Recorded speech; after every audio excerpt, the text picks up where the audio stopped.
এত রক্ত এত জান বিলিয়ে দেওয়ার পরেও আল্লাহর কসম মুজাহিদিন যারা এক সেকেন্ডের জন্য তাদের হিম্মত কমে নাই, তারা এখন আবার তারা মাটির উপরে আছে। আবার মুজাহিদ থামে না, ইসলাম ডোবে না, সূর্য কখনো চূড়ান্ত ডোবে না।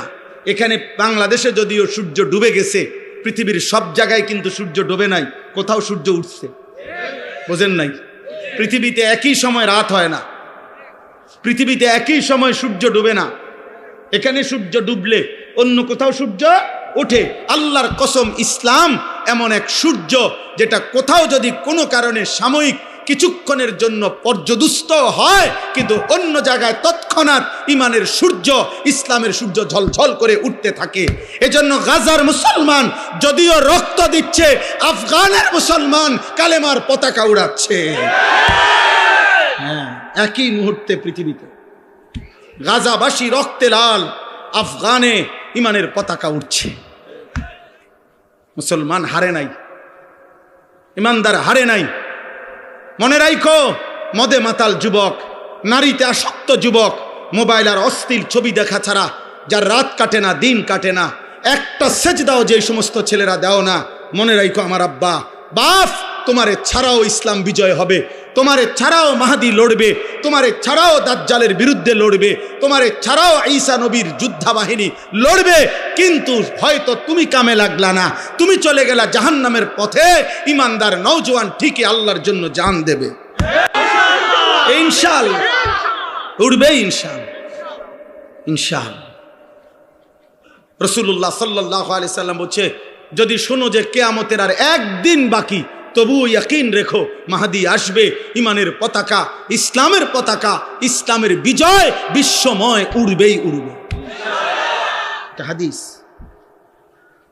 এটা হাদিস। হয়তো তুমি কামে লাগদা না রে, তুমি কামে লাগদা না রে, তুমি বেরিয়ে চাইলে আর কি, তুমি নারী দেখে দেখে শেষ হয়ে গেল রে, তুমি অশ্লীল ছবি দেখে দেখে শেষ হয়ে গেল, তুমি চুল ঠিক করতে করতে হায়াত শেষ, তুমি মোবাইল টিপতে টিপতে হায়াত শেষ, আর কোনো কামে লাগলা না আর কি, এর দূর আর কি। কিন্তু মনে রেখো বাপ, এই জন্য আজকে আমি অনুরোধ করছি, আমার ওই কথার থেকে আবারও ফিরে যাই। আমরা অভিভাবক যারা বলছিলাম, একজন পুরুষ, অতএব অভিভাবক হিসাবে আমার অধীনস্থ স্ত্রী, আমার ছেলে, আমার মেয়ে, আমার অধীনে যারা, তাদের ঈমান আমলের হেফাজত কার দায়িত্ব? অভিভাবকের। কার দায়িত্ব বলেন না কেন? অভিভাবক। অভিভাবক। 3 বছরের বাচ্চাটা সারাক্ষণ মোবাইল টিপে কেন? তার মা নাই? 12 বছরের ছেলেটা সারাক্ষণ মোবাইল টিপে কেন? কেন তার বাপ নাই? আপনি চিরানি খান, আপনি ঘাসনি কাটেন, কার জন্য আপনি রোজগার করেন? এত টাকা, এত ঘাম, এত পয়সা আপনি রোজগার করছেন ওর জন্য? কার জন্য বিল্ডিং করলেন? ও তো এক ওয়াক্ত নামাজ পড়ে না, এই দুশ্মন আমনের জন্য কি উপকারে আসবে? কথা বলেন না? হ্যাঁ, ওই বাপ, আমনে যে আজকে 60 বছর হয়ে গেল, আমনে যে আজকে 30টা বছর ধরে এই বাজারে মাথার ঘাম পায়ে ফেলাইয়া একটা একটা টাকা রোজগার করেন, ব্যবসা করেন, আপনার স্ত্রীও বেপর্দা, আপনার ছেলেও নামাজ পড়ে না, আপনার মেয়েও পর্দা করে না, আপনি এনে বাজারে ঘাম ঝরে, আর তারা বইয়া বইয়া টেলিভিশনে ঘরে সোফাত বইয়া তারা নর্তকীর নাচ দেখে, নাটক দেখে, সিনেমা দেখে।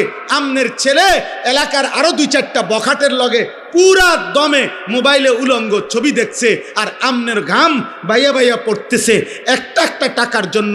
এই দুশ্মন যারা, আল্লাহর দুশ্মন, নবীর দুশ্মন, ইমান ইসলামের দুশ্মন, যাদের ওযু নাই, সেজদা নাই, নামাজ নাই, দিন নাই, শরীয়ত নাই, এদের জন্য যে আপনি এত কষ্ট করলেন, এরা আপনার দুনিয়ার কি কাজে আসবে, আখিরাতের কি কাজে আসবে?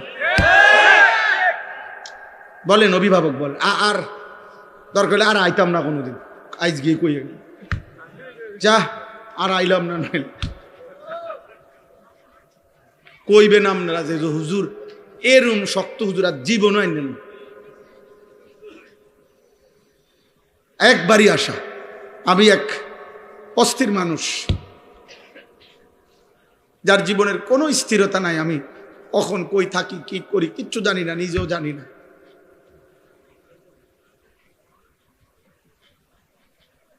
সারাদিন কোমরে ব্যথা করে। সেদিন আমার শায়েখ আল্লামা মুফতি মুশতাকুন নবী কাসিমি হুজুরে আমি বলছিলাম, গত রবিবারে সিলেট আমাদের মাহফিল ছিল একসাথে, হুজুরে বললাম, হুজুর কোমরটা সারাক্ষণ ব্যথা করে, খুব ক্লান্তি লাগে, কি করবো হুজুর? হুজুর আমারে বলতেছে, এমন এক কথা বলছে আমার হিম্মত বাইরে গেছে আরো 100 গুণ। হুজুর আমারে বলছে, মৌলানা এ মালিকের কথা বলতে বলতে, আল্লাহর পথে ডাকতে ডাকতে একদিন শরীর দুর্বল হয়ে যাবে, অসুস্থ হয়ে যাবেন, একদিন মৃত্যু হয়ে যাবে, কোনো অসুবিধা নাই, এভাবেই একদিন চলে যাবেন, আর মালিকের কাছে বলবেন, মাওলা আপনার কথা বলতে বলতেই চলে আসছি মাওলা। कभी अर्श पर कभी फर्श पर, कभी उनके दर कभी दर बदर, गमे आशिकी तेरा शुक्रिया मैं कहां कहां से गुजर गया, कभी हो रास्तू में तन्हा कभी हो गुरूदे सहरा, मैं जुनू का हम सफर हो मेरा कोई घर नहीं। এজন্য হযরত উলামায়ে কেরামের কাছে আমার অনুরোধ, আপনারা আপনাদের প্রত্যেকের জায়গায় নিজ নিজ মহল্লা, নিজ নিজ এলাকা, নিজ নিজ মসজিদ মাদ্রাসা আশপাশ যার যার সাধ্য মতো, কেউ 5 জনরে বলেন, কেউ 50 জনকে বলেন, কেউ 5000কে বলুক, কেউ 50,000কে বলুক, কেউ 5 লক্ষকে বলুক, যার যার সাধ্য মতো আপনারা প্রত্যেকের কাছে এক ভাই হিসাবে আমি অনুরোধ করছি, হযরত উলামায়ে কেরাম আরেকটু মেহনত করেন, আরেকটু উম্মতের ফিকির করেন, দরদ করেন, আরও একটু দেখেন এই সমাজের ছেলেগুলোকে ফেরানো যায় কিভাবে, এই সমাজের মেয়েদেরকে কিভাবে ফিরানো যায়, এই সমাজের বাবাদেরকে কিভাবে ফিরানো যায়। একটা একটা আল্লাহর বান্দাকে গুনার থেকে যদি বাঁচাইতে পারেন, জাহান্নাম থেকে বাঁচাইতে পারেন, তওবা করে যদি কাউকে আল্লাহর দিকে ফিরায় আনতে পারেন, খোদার কসম নবী বলছে, আল্লাহর কোনো বান্দা যদি গুনাহ ছেড়ে তওবা করে আল্লাহর কাছে ফিরে আসে, খুশিতে মহান আল্লাহ ফেরেশতাদেরকে বলে, আমার আসমান সাজিয়ে দে, আমার জান্নাত সব সাজায় দে। ফেরেশতারা বলে, মাওলা কেন আসমান সাজাইলেন, কেন জান্নাত সাজাইলেন?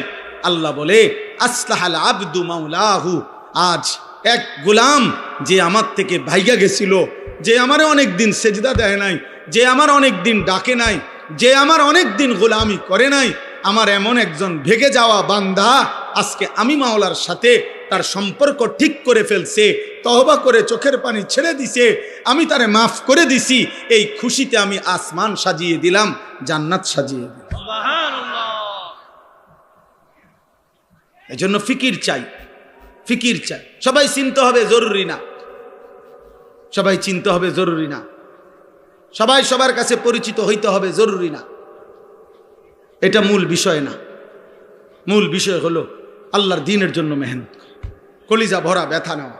ফালা আল্লাকা বাখিউন নাফসাক, আমি আপনাদের কাছে অনুরোধ করলাম, আপনি ওই পরিমাণ মেহনত করবেন যে পরিমাণ মেহনত করলে আরশে আজিমের মালিক বলবে, বান্দা আমার বান্দাদেরকে আমার দিকে ফিরাবার জন্য তুমি কি তোমার জান দিয়া ফেলবা, এই পরিমাণ বলবে। নবীকে আল্লাহ বলে নাই এই কথা যে বন্ধু আপনি কি মরে যাবেন, আরে আপনি কি জীবন দিয়ে ফেলবেন,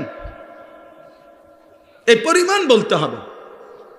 উম্মত গুনার সাগরে ঢেউ খেলতেছে, আপনারা বাচ্চা ছাড়া জানেন না, এক এক যুবক মোবাইলে রাত নাই দিন নাই, 3 দিনে 3 সপ্তাহ, 1 সপ্তাহ, 2 সপ্তাহ।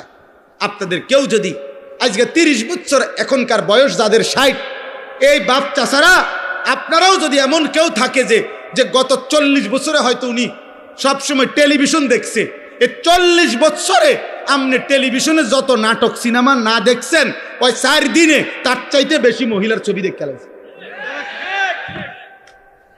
হিসাব বোঝেন নাই? আমি ওইটা সমর্থন করছি না, 40 বছরের গুনাহ, মানে বুঝাইতে চাইলাম গুনার মাত্রা এখন এত বেশি পরিমাণে বাড়ছে যে ছেলেরা, মেয়েরা, পুরুষেরা, সন্তানরা গুনার সাগরে হাবুডুবু খাচ্ছে, হাবু। কোনো বাবা ভাইবেন না যে ফুলাইন অনেকটু দুষ্টামি করে, না না, ফুলাইন জেনা করে, জেনা, দুষ্টামি করে না। আপনি এটা কইেন না যে বাচ্চা মানুষ একটু দুষ্টমি, না, দুষ্টামি করে না, ব্যভিচার করে, জিনা করে। 12 বছরের, 14 বছরের, 13 বছরের ছেলের দাপটে ঢাকা শহরে অসংখ্য কিশোর বাচ্চা, 12-14 বছরের ছেলে সরাসরি কিশোর গ্যাং সাফাতি দিয়া কোবায় মানুষ, বয়স 14। তার আতঙ্কে পুরা মহল্লা কাঁপে। কিশোর গ্যাং, কিশোর মানেই তো লোক 15-র নিচে। 15 বছর হইলে, বালেগ হইলে আর কিশোর থাকে না, যুবক হয়। আল্লাহ আমাদেরকে হেফাজত করেন। শেষ আমার কথা। 3 নাম্বারও আর একটা কথা ছিল। একজন পুরুষ হিসাবে আমার তৃতীয় পরিচয় হলো আমি একজন উপার্জনকারী। কি? পুরুষ মাত্রই কিছু না কিছু রোজগার করে, করে কি না? এই রোজগার, এই উপার্জন আমার দায়িত্ব। উপার্জন করা পুরুষের দায়িত্ব কিনা? এই ক্ষেত্রে আমার দায়িত্ব হলো এই লক্ষ্য রাখা 2টা জিনিস। 1 কাসবে হালাল, 2 আকলে হালাল। আমাকে শতভাগ খেয়াল রাখতে হবে আমি যা রোজগার করতেছি তা হালাল কিনা, আমি যা খাইতেছি তা হালাল কি। খালাস, পুরা আপনার জীবন সুন্দর হবে। এই 3 কথা মনে রাখ। আমি একজন ব্যক্তি, অতএব আমার নিজের ঈমান আমল হেফাজত করা আমার জরুরি। 2 আমি একজন অভিভাবক, অতএব আমার অধীনস্থদের ঈমান আমল আখিরাতের হেফাজত করা আমার জন্য জরুরি। 3 আমি একজন উপার্জনকারী, চাকরি, ব্যবসা, ক্ষেত, খামার, দেশ বিদেশ যেমনে হোক আমি কিছু না কিছু কি করি, রোজগার করি। অতএব আমাকে লক্ষ্য রাখতে হবে আমার উপার্জন যেন হালাল হয়, খাবার যেন কি হয়, হালাল। ইনশাআল্লাহ আপনি দেখবেন এই 3 জিনিস ঠিক নজর রাখলে আপনার আগামী গন্তব্য জান্নাত। আল্লাহ তৌফিক দান করেন, আল্লাহ কবুল করেন, আল্লাহ হিম্মত দান করেন। মুআজ্জাজ হাজিরিন, আমি শুধু আয়াতের তরজমা বলছি। হুয়াল্লাযী খালাকাকুম মিন তুরাবিন সুম্মা মিন নুতফাতিন সুম্মা মিন আলাকাতিন। আল্লাহ তাআলা বলে, বান্দা আমি আল্লাহ যিনি তোমাদেরকে সৃষ্টি করেছি মাটি থেকে, অতঃপর বীর্য থেকে, অতঃপর জমাট রক্ত থেকে। আমি আল্লাহই ধীরে ধীরে 7টা ধাপে আমি আল্লাহ তোমাদেরকে মায়ের পেট থেকে, পৃথিবীর থেকে বের করেছি। সুম্মা ইউখরিজুকুম তিফলান, যেদিন আমি মায়ের পেট থেকে বের করলাম সেদিন আমি তোমাদেরকে শিশু হিসাবে বের করেছি। সুম্মা লিতাবলুগু আশুদ্দাকুম, ধীরে ধীরে আমি তোমাদেরকে পূর্ণ শক্তিতে পৌঁছাইছি, মানে যৌবন কাল দিয়েছি। সুম্মা লিতাকুনু শুয়ুখা, অতঃপর আমি তোমাদেরকে বৃদ্ধ বানিয়েছি। তাইলে আল্লাহ বললেন, বান্দা মনে রেখো, মাটিতে তোমাকে আমি রাখছি, বীর্যের মধ্যে তোমাকে আমি রেখেছি, জমাট রক্ত, গোশতের টুকরা, হাড্ডির কঙ্কাল, গোশতের আবরণ, রূহ ফুঁকে দেওয়া, শিশুকাল, যৌবনকাল, বৃদ্ধকাল, এই সকল অবস্থার পরিবর্তন আমি করেছি। অমিনকুম মান ইউতাওয়াফা মিন ক্বাবলু, আমি কিন্তু সবাইকে যৌবন দেই না, সবাইকে বৃদ্ধ বানাই না, বরং অসংখ্য ব্যক্তিকে আমি আল্লাহ এই 3 স্তরে পৌঁছবার আগেই মৃত্যু দিয়ে ফেলি। কেউ ছোটবেলায়, কেউ যৌবনকালে, কেউ বৃদ্ধকালে। মৃত্যু হয় কি না? 3 বছরের বাচ্চা মরে তো, 30 বছরের যুবক মরে তো, 90 বছরের বৃদ্ধ মরে তো। ওয়ালিতাবলুগু আজালাম মুসাম্মা, আমি কিন্তু প্রত্যেককে আমি আল্লাহর নির্ধারিত হায়াত আমি পূর্ণ করে থাকি। কাউকে অকালে মৃত্যু দেই না, বরং আমার ফয়সালা মতে মৃত্যু দেই। ওয়ালাআল্লাকুম তাকিলুন, আল্লাহ বলেন এই যে বিচিত্র অবস্থা, একবার মাটি, একবার বীর্য, একবার জমাট রক্ত, একবার গোশতের টুকরা, একবার হাড্ডির কঙ্কাল, একবার গোশতের আবরণ, আরেকবার রূহ ফুঁকে দিলাম, আরেকবার শিশু বানাইলাম, আবার যুবক বানাইলাম, আবার বৃদ্ধ বানাইলাম, আবার অনেককে বৃদ্ধ পর্যন্ত নিলাম, অনেককে তার আগেই মৃত্যু দিয়ে দিলাম। এই সবটা আমি আল্লাহ কেন করছি? এমন রকমের ওয়ালাআল্লাকুম তাকিলুন, যেন তোমরা বুঝতে পারো। কি বুঝতে পারো? যেন তুমি বুঝতে পারো আমার এই শরীর, আমার এই দেহ, আমার এই জীবনের উপরে আসলে আমার কোনো নিয়ন্ত্রণ নাই, আমার কোনো ক্ষমতা নাই। শিশু আমি কেন হলাম? আল্লাহ চেয়েছে। যৌবন আমার কেন পেলাম? আল্লাহ চেয়েছেন বলে। বৃদ্ধ আমি কেন হলাম? আল্লাহ চেয়েছেন বলে। আমি কেন হাসলাম? আল্লাহ হাসায় বলে। আমি কেন কাঁদি? আল্লাহ কাঁদায় বলে। আমি কেন সুখে আছি? আল্লাহ সুখে রাখছে বলে। আমি কেন দুঃখে আছি? আল্লাহ দুঃখে রাখছে বলে। আমি কেন সুস্থ আছি? আল্লাহ সুস্থ রাখছে বলে। আমি কেন অসুস্থ হলাম? আল্লাহ অসুস্থ করছেন বলে। আল্লাহ বলে, বান্দা, অতএব তোমার যেহেতু কোনো অধিকার নাই, বরং আমার হাতে সব, আমার হাতে সব, আমার হাতে সব, অতএব তোমার আকল আর বুদ্ধি বিবেক দিয়ে তুমি ভাববা। ইনসাফের দাবি, বিবেকের দাবি, আকলের দাবি এটা যে আমি আল্লাহরই গোলামি করা, আমার ইবাদত করা, আমার হুকুমই মানতে থাকা। এটাই সত্যি। না, তুমি তো তোমার কোনো কিছুর অধিকার নাই। আমি মন মতো বুড়ো হয়ে যেতার মুখ কথা বলেন না কেন?